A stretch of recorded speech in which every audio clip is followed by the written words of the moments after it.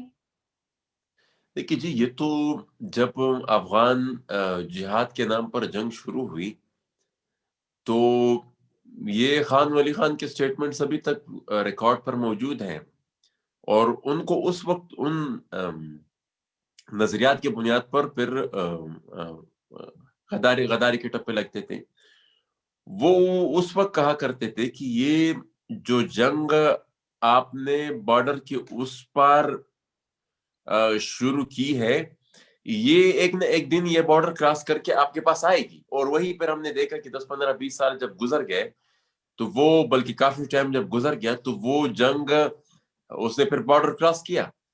پھر اس جنگ نے یہاں پر بھی مثال 70,000 سے بھی زیادہ جانیں ہم نے بھی گنوائی. تو یہ آگ سے کھیلنے کے مترادف اس وقت بھی تھا، اور ابھی بھی میرے خیال میں ہم نے وہ پالیسیز بدلی نہیں ہے. یہاں پر ابھی بھی پناہ گاہیں ہیں، اور جن پناہ گاہوں میں ٹریننگز دی جاتی ہیں اور جن ٹریننگ سینٹر سے پھر لوگ وہاں پر جاتے ہیں. اور ہم ابھی بھی یہ سمجھ رہے ہیں کہ مثال اس چیز کو ہم وہی اپنے جو مستقبل کے جو مقاصد ہیں ہمارے اس ریجن کے مستقبل کے بارے میں، تو ہماری جو پاکستان کے جو پالیسی میکرز ہیں جو اکثر چند جرنیل ہی ہوتے ہیں، وہ ابھی بھی یہ سمجھتے ہیں کہ مثال ہم اور جتنے بھی جنگی ہوئے اس کے بینیفیشری نہ پاکستان ایز اے اسٹیٹ رہا ہے، نہ پاکستانی عوام رہی ہے، اس کے بینیفیشری چند چند جرنیل ہی رہے ہیں. وہ ابھی بھی یہ سمجھتے ہیں کہ اگر مستقبل میں بھی ہم نے کسی اور جنگ کا کانٹریکٹ لینا ہے تو وہ ہم اس سے سفر نہیں ہوں گے، جو کہ پاسبل نہیں ہے. یہ اس آگ کو پھر روکنا پھر مشکل ہو. پہلے بھی ہم نے ایک دفعہ دیکھا ہے، اور خود ہی اب وہ اقرار بھی کر رہے ہیں. جو مطلب وہ آرمی چیف صاحب جو تھے جو رشیا گئے تھے، انہوں نے خود بھی اس بات کا اقرار کیا تھا کہ 40 سال پہلے جو ہم نے بویا تھا ہم اسی کو کاٹ رہے ہیں. اور میرے خیال میں اب مزید کچھ نہ کچھ اپنی اصلاح کرنے لینی چاہیے اگر ہمیں تھوڑی سی بھی فکر ہے اپنے ملک اور اپنے عوام کی. صحیح.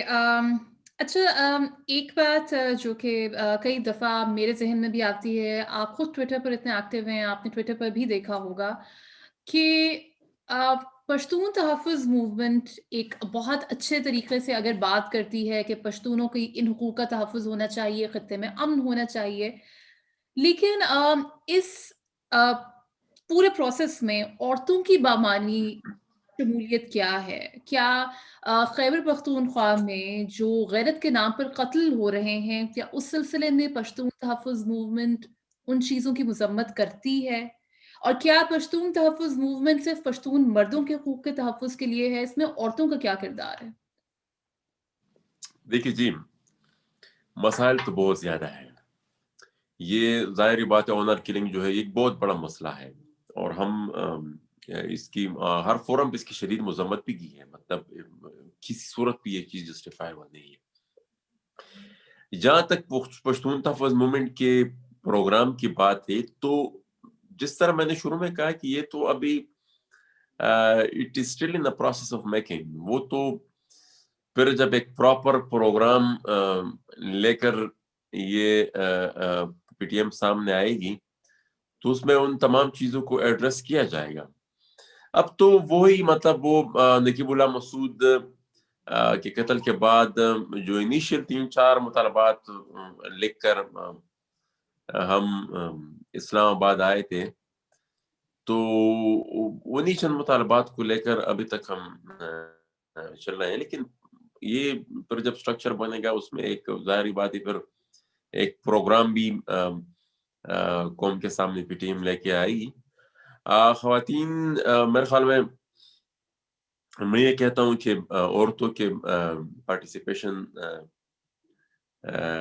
کے بغیر سوسائٹی بھی انکمپلیٹ ہے. اور بار بار میری سپیچز ریکارڈ پر موجود ہیں، جلسوں میں بھی میں کہہ چکا ہوں. We have to lead with an example, یہ بھی ایک حقیقت ہے. لیکن یہ بھی حقیقت ہے کہ مطلب جب تک وہ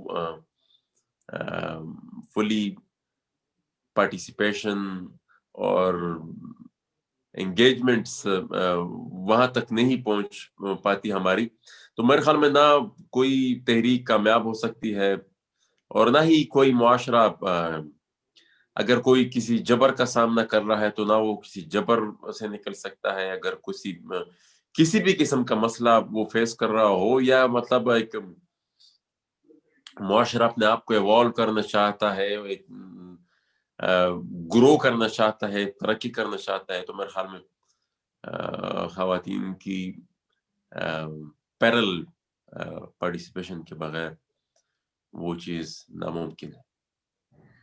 یعنی ہم مستقبل میں یہ امید رکھیں کہ پی ٹی ایم اپنے منشور میں خواتین کے حقوق اور ان غیرت کے نام پر ہونے والی خواتین کے قتل کے سلسلے میں بھی آواز اٹھائے گی. جی بالکل، ہم نے آواز اٹھائی بھی ہے. اور جہاں تک حقوق کی بات ہے، اور میں ایک بات آپ کو بتاؤں کہ ہم نے جو اسٹیٹس کو خصوصاً اس پورے ریجن میں یا جہاں سے یہ تحریک ابری ہے، تو وہ اس کو پی ٹی ایم نے ہی توڑا ہے. مطلب باجوڑ میں یا شمالی وزیرستان میں ایک خاتون تقریر کر رہی ہوتی ہے، تو ایک بہت بڑے مجمع کے سامنے، میرے خیال میں یہ بھی جسٹ ٹو اسٹارٹ وتھ، یہ بھی ایک بہت بڑا کافی مطلب ہے آگے. اٹس اسٹل نتھنگ، لیکن میرے خیال میں جسٹ ٹو اسٹارٹ وتھ یہ still it's a tip of an iceberg. چلیے ٹھیک ہے، ہم امید کرتے ہیں کہ ایک تو پی ٹی ایم اپنا منشور جلد از جلد ڈیولپ کرے، جو بھی آپ کی اسٹرکچرل آرگنائزیشن ہے اس پہ کام ہو، تاکہ اس طرح کی پازیٹیو ڈیولپمنٹ سامنے آئے. اچھا، اب میں وہ سوال پوچھنا چاہتی ہوں جس کے لیے میرے خیال میں زیادہ تر لوگ یہ پوڈ کاسٹ دیکھ رہے ہوں گے، اور میرے خیال میں آپ کو بھی آئیڈیا ہوگا کہ وہ کیا سوال ہے. اور وہ ہے کہ کچھ دنوں سے یہ بات کہی جا رہی ہے کہ آپ غالباً پی ڈی ایم کا حصہ نہیں رہے. آپ نے اپنے ٹویٹر پر اس سلسلے میں ایک تھریڈ لکھا تھا، اور جس میں کافی حد تک وضاحت بھی ہوئی تھی. لیکن بہت اچھا ہوگا اگر آپ اپنے الفاظ میں بیان کر دیں کہ یہ سارا مدعا کیا ہے. دیکھیے جی، مدعا تو سارا یہی ہے کہ مطلب یہ ویسے صرف آج سے نہیں ہوا، یہ 2-2.5 سال سے ہم یہ آنکھ مشولی ہو رہی ہے ہمارے ساتھ. پرسنلی ہمیں تو جتنی بھی پارلیمنٹری ریپس کی جو میٹنگز ہوتی ہے، نہ حکومت کسی میں بلاتی ہے، اور انفارچونیٹلی نہ اپوزیشن کسی میں بلاتی ہے. ہمیں ابھی تک اپوزیشن نے کسی میٹنگ کے لیے نہیں بلایا. اپوزیشن لیڈر جب خود بلاتے ہیں، سوائے بلاول بھٹو صاحب کے، جو انہوں نے پہلے بھی ایک افطاری اور میٹنگ تھی، اس پہ بھی ہمیں بلایا تھا، اور اے پی سی پہ بھی انہوں نے مجھے دعوت دی تھی. تو ایک تو یہ آج سے نہیں ہو رہا. یہ ہم نے بار بار اپوزیشن والوں کا بھی کہ آپ ہمیں اپوزیشن کا حصہ نہیں سمجھتے، مسئلہ کیا ہے. ہم ایسی سچویشن میں ہے کہ نہ حکومت تو خیر وہ تو ویسے ہی مطلب ہمارے ان کی نظریات میں کافی فرق ہیں، لیکن شاید پہلی دفعہ پاکستان کی تاریخ میں ایسا ہوا کہ کچھ افراد وہ آزاد پاس ہو کر آتے ہیں، اسمبلی میں بیٹھتے ہیں، اور اپوزیشن اس کو مطلب اون نہیں کرتی. ڈونٹ نو ریزنس کا تو ہمیں بھی پتہ نہیں ہے وہ تو، لیکن یہ ہے کہ مطلب ہم نے اپنا کردار خوب ادا بھی کیا ہے. ہمیں صرف ایک دفعہ حکومت نے بلایا تھا جب آرمی ایکٹ میں وہ امینڈمنٹ کر رہے تھے، تو اسے ایک دن پہلے ہمیں ایک میٹنگ میں بلایا جس میں تمام پارلیمنٹری پارٹیز کے نمائندگان تھے. تو میں نے اس وقت پرویز خٹک صاحب سے پوچھا، میں نے کہا آج کچھ عجیب سا لگ رہا ہے. میں نے کہا آپ نے ہمیں بلا لیا، یہ کیا مسئلہ کیا ہے؟ تو انہوں نے کہا نہیں آپ ہمارے بھائی ہیں، آپ اس پارلیمنٹ کے ممبر ہیں. میں نے کہا تمہیں آج تو ممبر نہیں بنا، میں تو 2018 میں بنا ہوں، 2018 سے لے کر اب تک یہ بہرحال پھر وہ ان کا یہ شاید ان کا یہ خیال تھا کہ ہم میٹنگ میں اس کو بلا کر کنونس کر لیں گے، لیکن وہ پھر میٹنگ میں نے صاف کہہ دیا تھا کہ بھائی ہماری بل میں مخالفت ہوگی. تو پھر نیکسٹ ڈے صرف میں نے اور علی وزیر نے ہی اس چیز کی مخالفت کی تھی.